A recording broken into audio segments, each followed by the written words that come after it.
Assalamualaikum warahmatullahi wabarakatuh. Kembali lagi di channel aku Fahruki Uki. Nah, di video kali ini aku bakalan cerita sedikit terkait dengan virus corona yang ada di Turki. Kebetulan saat ini aku sedang kuliah di Turki dan hari ini pada saat aku membuat video ini lagi menjalani karantina selama sekitar 3 minggu karena pemerintah Turki meliburkan mahasiswanya, khususnya universitas selama 3 minggu. Nah, bagaimana virus corona di Turki?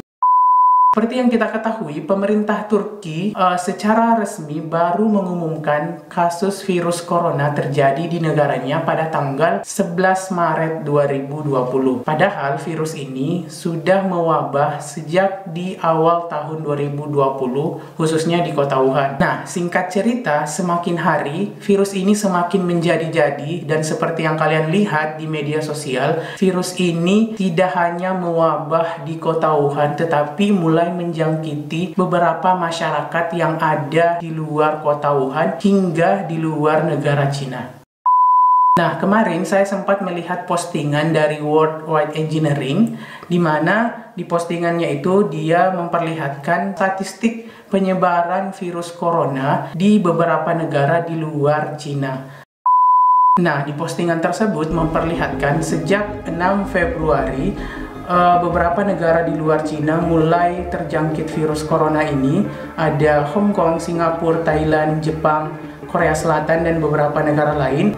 Hingga menuju awal bulan Maret, posisinya berubah. Urutan pertama ditempati Italia dengan kasus virus corona terbanyak di luar Cina hingga mencapai 8.000, 9.000 hingga 10.000 kasus. Nah, di rentang waktu ini, pemerintah Turki mulai membatasi akses masuk di beberapa negara yang sudah memiliki kasus corona tertinggi, seperti Italia, Korea Selatan, Cina, Irak, dan juga Iran.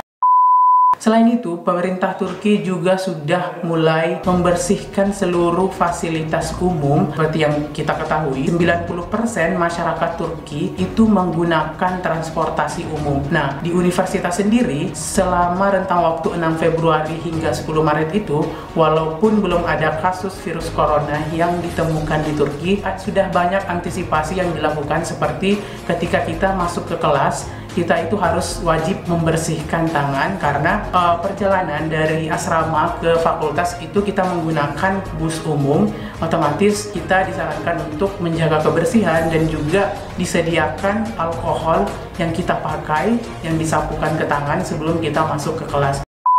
Jadi udah banyak langkah-langkah preventif yang diambil kasus corona terjadi di Turki. Namun sayangnya karena virus ini bisa aku bilang terlalu kuat dan juga emang jago dalam tanda kutip, akhirnya dan sayangnya pada tanggal 11 Maret secara resmi pemerintah Turki melalui Menteri Kesehatan mengumumkan kasus virus corona pertama terjadi di Turki. Nah, pada saat itu tidak terlalu terjadi kepanikan di antara masyarakat Turki karena sebelum kasus corona ini diumumkan, pemerintah Turki sudah mulai memberikan batasan-batasan untuk tidak melakukan hal-hal yang mampu menyebabkan virus corona ini menyebar.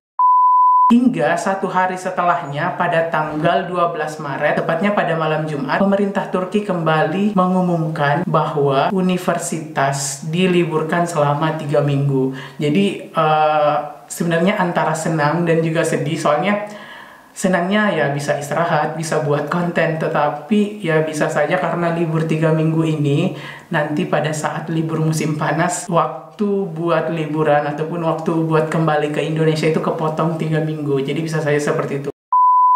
Mulai pada tanggal 12 Maret itu seluruh universitas diliburkan selama 3 minggu. Sekolah-sekolah seperti SD, SMP, dan SMA diliburkan selama 1 minggu. Hingga pada tanggal 15 seluruh perpustakaan itu mulai ditutup. Berlanjut pada tanggal 16 ada sekitar 20 negara yang dibatasi akses bepergian dan juga akses masuknya oleh Turki.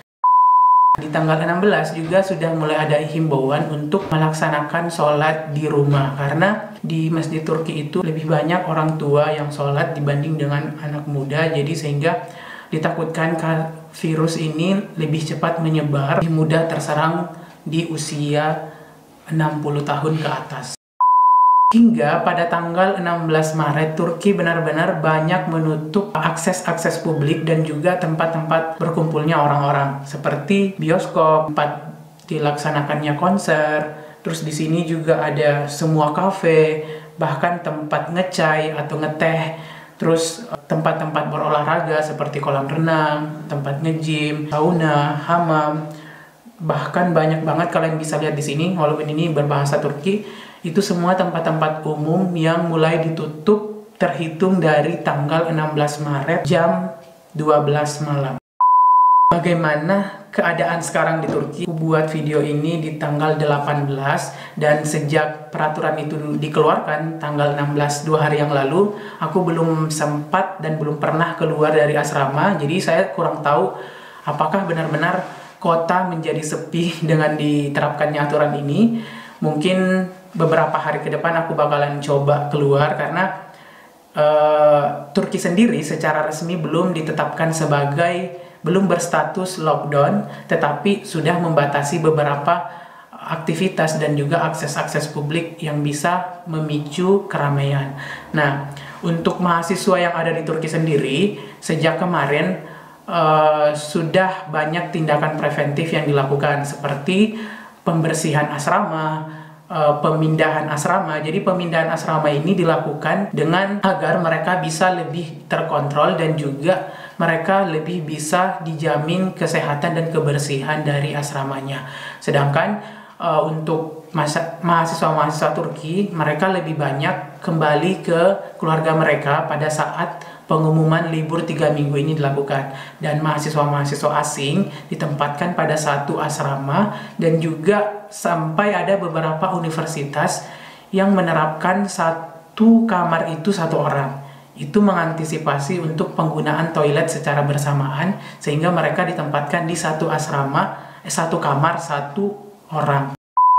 Sampai pada video ini dibuat pada tanggal 18 Maret, hari Rabu, sudah tercatat kurang lebih sekitar 98 orang yang terjangkit virus corona di Turki. Dan itu meningkat dari kasus 47 orang dan sekarang sudah 98 orang. Bahkan aku tadi sempat cek di Google, hari ini pertama kali juga Turki mengumumkan 1 orang yang meninggal akibat kasus virus corona. Takut sewajarnya, panik jangan berlebihan, dan tetap berikhtiar menjaga kesehatan dan tentunya memohon kepada Allah Subhanahu wa Ta'ala. Sekian dulu video dari saya. Semoga informasi ini bermanfaat bagi kalian, dan jangan lupa terus jaga kesehatan dan terus semangat.